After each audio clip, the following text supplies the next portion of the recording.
इस कंडीशन में आप फार्मर क्या करेगा कि वो कभी भी फंगस का स्प्रे नहीं करेगा, वो इसको वाइट फ्लाई का स्प्रे करेगा। तो इससे पहले आपका पौधा सूखने से 4 या 5 दिन पहले इसके असरात नज़र आना शुरू हो जाते हैं। कुछ क्या मोस्टली फार्मर्स को फंगस के बारे में पता नहीं चलता कि हमारी कॉटन पे फंगस आ चुकी है। अस्सलाम वालेकुम जी, मैं हूं ज़ुल्करनैन चट्टा। आज की इस वीडियो में आपको बताने वाला हूं कि किस तरह आपने अब से आगे अपनी कपास को बचाना है। सफ़ेद मक्खी से आपकी कपास किस तरह बचनी है। इस टाइम के ऊपर जो कपास काली हो रही है, बहुत सारे भाई इसको समझ रहे हैं कि वो वाइट फ्लाई है। मैं आज आपको यहाँ पे बहुत तफसील के साथ समझाने वाला हूँ कि वो वाइट फ्लाई नहीं है। और अगर अब से आगे आपने अगर अपनी कपास को बचाना है ना, तो इस वीडियो को आपने पूरा देखना है। इस वीडियो को आपने स्किप बिल्कुल नहीं करना। तो वीडियो शुरू करने से पहले अगर आपने हमारा चैनल सब्सक्राइब नहीं किया हुआ तो चैनल को लाजमी सब्सक्राइब करें और बेल आइकॉन का बटन लाजमी दबा दें ताकि अगली हमारी वीडियो का नोटिफिकेशन आप तक पहुँच सके। शुरू करते हैं हमारी आज वाली वीडियो। तो सबसे पहले तो मैं आपको ये बताना चाहता हूँ कि जो फंगस है कपास में, वो इस टाइम के ऊपर सबसे बड़ा ख़तरा है कपास के लिए।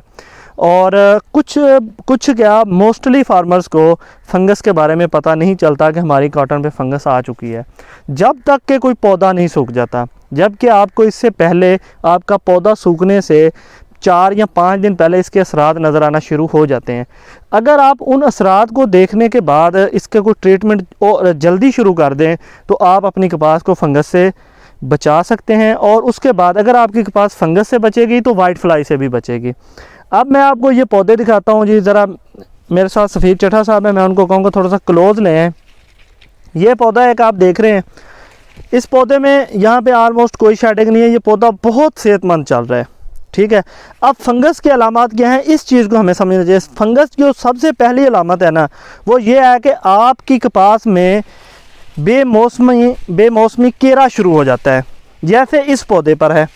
अब देखें इसके नीचे, देखें इसको नीचे, इस पे केरा बहुत कम है। जून जुलाई अगस्त में इस पे केरा नहीं हुआ, लेकिन सितंबर में आके इस पे केरा क्यों हुआ है?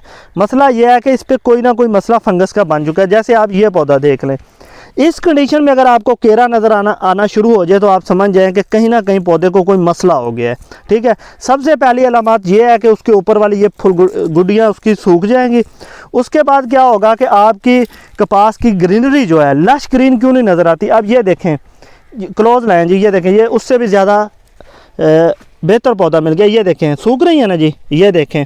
और इसको ज़रा गौर से देखें, ये यहाँ पे पौधा मुरझाने लग गया है, ठीक है। यहाँ पे मुरझाएगा तो नीचे सारा वो फुलगुडी का केरा कर देगा। हालांकि इस स्टेज पर इसका केरा करने का कोई मतलब ऐसा तुक नहीं बनता, क्योंकि मौसम भी अच्छा है, टेम्परेचर भी लो है, रात का टेम्परेचर भी लो है, तो कोई यहाँ पे केरा नहीं होना चाहिए। अब हम आ जाते हैं कि इससे अगला स्टेप क्या होता है। उससे अगला स्टेप यह है कि आपकी कपास की ग्रीनरी कम हो जाएगी, ठीक है। आपकी एक टाइम पे बहुत ज़्यादा लश ग्रीन कपास एकदम से डाउन होना शुरू हो जाएगी। उससे अगला जो हमारा इसमें आ जाता है, उससे अगला जो फैक्टर है, उस फैक्टर के बाद हमारे फार्मर्स को पता चलता है कि यार फंगस आ गई। और वो ये है, देख रहे हैं, इस तरह जब पौधा मुरझाएगा तो वो समझेगा कि अब फंगस आई है। हालांकि फंगस का उससे पहले उसको पता चल सकता है जबकि उसकी फुलगुडी और एकदम से अगर कपास की ग्रीनरी ख़त्म होती है तो समझ जाए कहीं ना कहीं मसला है।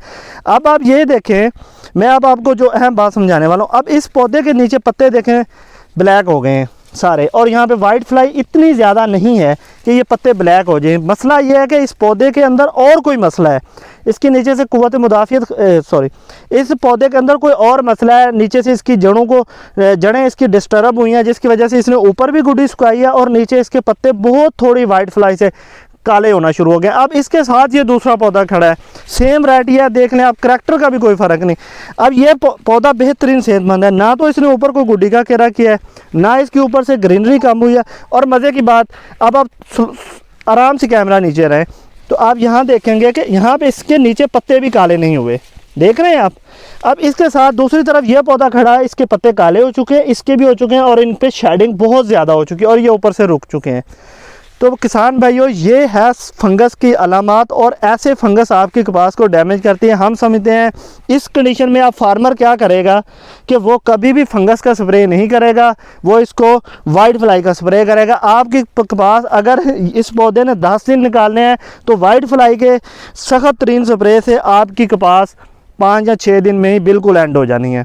तो अगर आप अपनी कपास को फंगस से बचाना चाहते हैं तो इसका हल यही है कि जैसे ही आपको कुछ अलामात नज़र आएँ, इस टाइम पे बहुत सारी काटन में फंगस की अलामात नज़र आ रही हैं, तो उसका मैं आपको हल बता देता हूँ कि आप थायोफनेट मिथाइल कम से कम 800 ग्राम ये फौरी तौर पर फ्लड करें, और उसके साथ ही बायर का जो नटीवो है या इसी बायर का जो नटीवो है ये वाला स्प्रे करें फंजीसाइड, या इस तरह के जितने भी फंजीसाइड हैं, कोई भी फंजीसाइड ले लें, ये साइड आप स्प्रे करें और नीचे थायोफनेट फ्लड करें। और इसके 1 हफ्ते के बाद आप कॉपर सल्फेट 1 किलो और उसके साथ 1 किलो आप अगर चूना मिक्स कर लेते हैं, ठीक है ना जी। ये अगर आप खुला ले लेते हैं तो आपको कॉपर सल्फेट वैसे बहुत महंगा है, तकरीबन कुछ 1600 से 1800 रुपये किलो है। अगर आप ये 25 किलो वाली पैकिंग में ले लेते हैं तो ये आपको सस्ता मिलेगा। उसके साथ आप चूना मिला लें।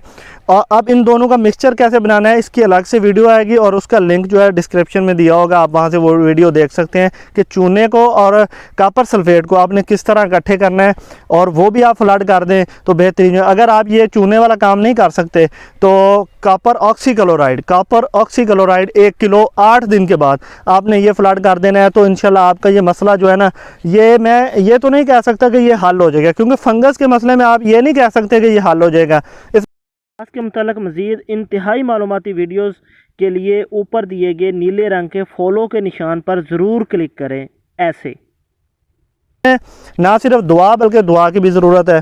तो बस यही दुआ की जा सकती है कि आपका मसला ये जो कपास आपकी अगर अल्लाह ना करे कि इस तरह की कंडीशन बनती है कि पौधे आपके सूखते हैं, तो ये कंडीशन आपकी आज से 15 या 20 दिन के बाद बनेगी, तो थोड़ा और टाइम मिल जाएगा। और बाज़ औक़ात ये होता है कि आपकी क्रॉप संभल भी जाती है, जिस तरह कि हमारा एक प्लाट मुकम्मल तौर पे संभल गया है, उससे आज से 15 से 20 दिन मसला पहले आया था। हमने यही किया है, सबसे पहले हमने उसमें थायोफनेट फ्लड किया था 800 ग्राम, नटीवो का हमने उसके ऊपर स्प्रे किया है। 8 दिन के बाद हमने कॉपर सल्फेट प्लस चूना ये फ्लड किया, तो अल्हम्दुलिल्लाह हमारा मसला काफ़ी हद तक कंट्रोल हो गया। और बगैर किसी एनपी के हमने वहाँ पे कुछ लाइनें छोड़ी हुई थी, बगैर किसी एनपी पे कपास के ऊपर ग्रीनरी वापस आ गई है। क्योंकि पौधा जब सेहतमंद होगा, पौधे को किसी तरफ से कोई टेंशन नहीं होगा, तो नीचे क्योंकि इसके टिंडे इस टाइम पे ऑलमोस्ट तैयार होते हैं, तो ऊपर की तरफ आपका पौधा ज़रूर चलेगा।